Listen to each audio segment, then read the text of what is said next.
जय भीम साथियों, आज आपको एक कहानी से रूबरू कराऊंगा, एक सच्ची कहानी से रूबरू कराऊंगा। बाबा साहेब की एक सच्ची कहानी जिसको सुनकर आप सोचने पे मजबूर हो जाएंगे कि किसी व्यक्ति के अंदर इतना दिमाग कैसे हो सकता है, किसी महापुरुष के अंदर इतना दिमाग कैसे हो सकता है। मैं चाहूंगा आप इस वीडियो को पूरा देखें। जब बाबा साहेब लंदन से बैरिस्टर बनकर पहली बार भारत वापस लौटे और जब उन्होंने कोर्ट के अंदर, कचहरी के अंदर कदम रखा, तो लोगों ने, जितने भी कोर्ट के अंदर और वकील थे, सबने बाबा साहेब को देखकर यह पहचान लिया था कि ये तो वही है जो महार जाति का व्यक्ति है। और ये आज काला कोट पहनकर हमारे कचहरी के अंदर आ गया है।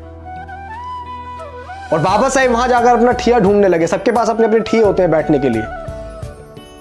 बाबा साहेब को कोई ठिया नहीं मिला और बाबा साहेब जब ढूंढ रहे थे तो जो दूसरे वकील थे उन्होंने बाबा साहेब की ओर टोंट कसते हुए, बाबा साहेब की ओर चिड़चिड़ाई मारते हुए बाबा साहेब से बोला, अरे ओ बैरिस्टर, तुम तो बहुत पढ़े लिखे विद्वान हो, तुम्हें क्या जरूरत है कचहरी के अंदर बैठने की, तुम तो बाहर भी कहीं ठिया लगा लोगे, तुम्हारी दुकान चल जाएगी। लेकिन बाबा साहेब ने उनकी उस टोंट मारने को गलत नहीं समझा। बाबा साहेब ने उस बात का बुरा नहीं माना और बाबा साहेब मुस्कुराते हुए ये बोले कि तुमने ठीक कहा। और बाबा साहेब कचहरी के बाहर एक जगह जाकर अपना ठिया बाबा साहब ने जमाया, साफ सफाई करके बाबा साहब वहां बैठ गए। मैं बहुत शॉर्ट में आपको बात बता रहा हूं, कहानी बहुत लंबी है, इतिहास के पन्नों में आप पढ़िएगा।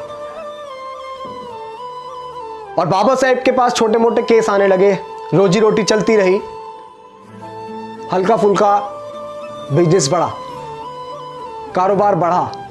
और उसी दौरान एक सेठ और एक सेठानी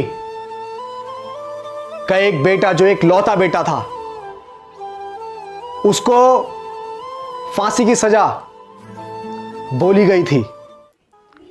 वो सेठ और सेठानी पूरी मुंबई में ऐसा कोई वकील नहीं छोड़ा जिसके घर वो ना घूमे, जिसके पास भी जाते और जिसको भी वो फाइल दिखाते अपने बच्चे की,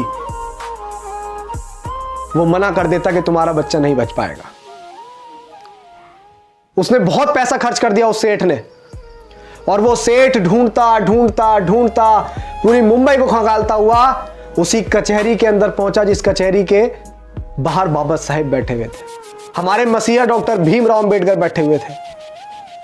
और जब उस कचहरी के अंदर उस सेठ ने अपने बच्चे की फाइल को दिखाया, एक लौते बेटे की फाइल को दिखाया, तो किसी भी वकील ने उसकी फाइल लेने से इनकार कर दिया कि इसमें कुछ नहीं हो सकता, तुम्हारे बच्चे को कोई नहीं बचा सकता है। उस सेठ ने ऐसे ऐसे बड़े बड़े वकीलों को दिखाया जो कानून को अपना घर मानते थे, जो ये बोलते थे कि कानून तो हमारी मुट्ठी में है। ऐसे ऐसे वकीलों को वो फाइल दिखाई, लेकिन सबने उस फाइल को देखकर इनकार कर दिया। और उस कचहरी के अंदर जो वकील बैठे हुए थे, कुछ वकीलों ने फिर से बाबा साहेब के ऊपर टोंट कसते हुए बोला कि अरे सेठ, तुम्हारा केस तो वो लड़ेगा, वो जो बाहर बैठा हुआ है, वो महार जाति का व्यक्ति, वो बहुत विद्वान है, वो पढ़ लिख कर आया है। वो बाबा साहेब पर टोंट कस रहे थे, हमारे मसीहा पर टोंट कस रहे थे, वो हमारे मसीहा पर चिड़चिड़ाहट मार रहे थे। और जब, क्योंकि सेठ जो है वो मन से रो रहा था, उसे एक आशा की किरण चाहिए थी बस, क्योंकि उसका एक लौता बच्चा जिंदगी और मौत के बीच में अटका हुआ था।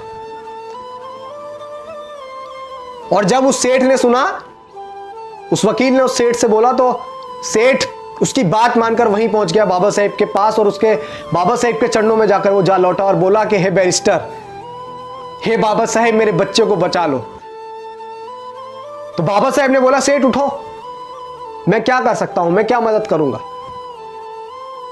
ये फाइल तुमने किसी और व्यक्ति को, किसी और वकीलों को दिखाई होगी, उनको, उनके पास जाओ, मेरे पास क्या करने आए हो, मैं क्या करूंगा, मैं तो एक महार जाति का हूं, मैं क्या करूंगा, मैं तो नीच जाति से हूं ना। सेठ, आप बड़े बड़े वकीलों को दिखाओ। तो सेठ ने बाबा साहेब की शक्ल देखकर बोला कि नहीं, अगर मेरे बच्चे को कोई बचा सकता है तो बैरिस्टर आप बचा सकते हैं, वरना पूरी दुनिया की ताकत कोई मेरे बच्चे को नहीं बचा सकती। ये मैं आपका चेहरा पढ़कर बता रहा हूं कि बाबा साहब मेरी बात आप मान लीजिए, बैरिस्टर मेरी बात मान लीजिए, क्योंकि मैं तो एक बाप हूं, मैं उस पीड़ा को सहन कर लूंगा। लेकिन जो इसकी माँ है, जब उसकी माँ को पता लगेगा कि उसका बच्चा नहीं रहा, तो वो भी उसके गम में मर जाएगी। मेरे घर से 2 अर्थियां उठेंगी बाबा साहेब, मेरे घर से 2 अर्थियां उठेंगी। मेरा एक लौता पूत है, मेरा इतना बड़ा कारोबार है, इतने बड़ा बिजनेस है, इसे कौन संभालेगा, क्या करूंगा मैं इसका।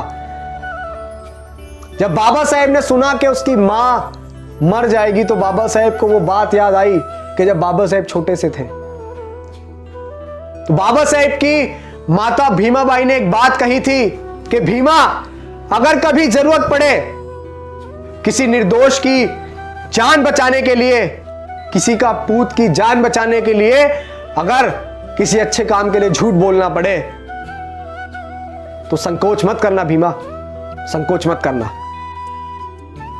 और बाबा साहेब ने फाइल देखी और बाबा साहेब ने फाइल देखकर बोला कि सेठ ये बताओ, ये फाइल तुमने अब से पहले किसी और वकील को दिखाई?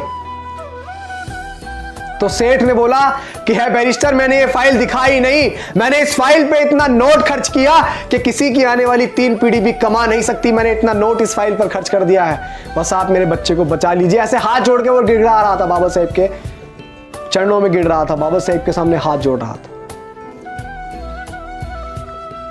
और जब बाबा साहेब ने उसकी पीड़ा सुनी, उसकी फाइल देखी, तो बाबा साहेब ने बोला कि जाओ सेठ, मैं तुम्हारे बच्चे का केस लड़ूंगा, जाओ। और जब बाबा साहेब माने केस लड़ने को, तो वो सेठ बहुत खुश हुआ और उसने बोला कि मुझे यकीन है बाबा साहेब कि मेरा बच्चा अब बच जाएगा। जिंदगी और मौत में मात्र 10 दिन का फासला था, फांसी को 10 दिन बचे थे।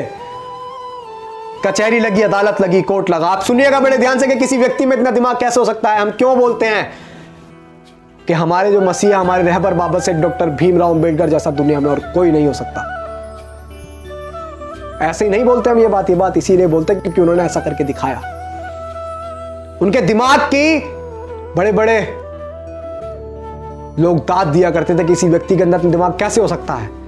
कोर्ट लगा, कचहरी लगी, कोर्ट के अंदर तो दोनों पक्षों के वकील आए। जब बात बोली गई तो जज ने बोला कि अंबेडकर तुम कुछ दलील देना चाहोगे? तो बाबा साहेब ने बोला कि नहीं जज साहब, अपना फैसला सुनाइए आप, मैं कुछ नहीं कहूंगा। आप सोच रहे हैं, अब वो सेठ बड़े संकोच में था कि ये इसने तो बोला था कि मैं तुम्हारे बच्चे को बचा लूंगा और ये कोर्ट में कोई दलील भी नहीं दे रहा है। और बाबा साहेब ने बोल दिया कि जज साहब आप फैसला सुनाओ। और वो सेठ अपने मन में कह रहा था कि अंबेडकर तुमने हमारे साथ अच्छा नहीं करा है बैरिस्टर, मैं बड़े आस के साथ तुम्हारे पास फाइल लेकर आया था, मैं तुम्हारे चेहरे को देखकर कह रहा था कि तुम मेरे बच्चे को बचा लोगे। और जब फांसी की सजा जज ने सुना दी और जब उसको लेकर गए, सुनिएगा बड़े गौर से और इस वीडियो को ज्यादा से ज्यादा शेयर भी कीजिएगा, जब उस लड़के को फांसी की ओर लेके गए और उसके गले में फंदा डाला ही था, तो बाबा साहब ने बोला बस जज साहब बस, आपने फांसी की सजा दी थी, आपने मौत नहीं दी थी। आप देखिए बाबा साहब का दिमाग। और उसी दिन से यह कार्रवाई चली आती है कि सजाए मौत, अगर किसी को मौत की सजा देनी होती है तो सजाए मौत कहा जाता है, यह नहीं कहा जाता कि सिर्फ फांसी की सजा। बाबा साहब ने कहा कि बस जज साहब, आपने फांसी की सजा दी थी, आपने मौत नहीं दी थी। और यह दिमाग देखकर बड़े से बड़े बैरिस्टर, बड़े से बड़े जो लोग बाबा साहब पे टोंट कसते थे, जो हमारे मसीहा को नीच अछूत बताते थे, जो महर जाति का बताते थे, वो लोग चुप हो गए। और हमारे बाबा साहब शेर की तरह उस बच्चे को छुड़ाकर उस मां के पास लेके गए कि ये ले तेरे तरह बच्चा। और बाबा साहब ने उस निर्दोष की जान बचाई। ऐसे थे हमारे मसीहा। और हमारे मसीहा ने हमें बहुत अच्छा जीवन देने के लिए बहुत कुछ सहा है। तो आप सभी से गुजारिश है कि बाबा साहेब की मूवमेंट में हिस्सा बनिए, इस मूवमेंट का हिस्सा बनिए और समझिए कि बाबा साहेब का कारवां क्या था, उनकी कुर्बानियां क्या थी। किताबों में पढ़िए। जय भीम, जय भारत।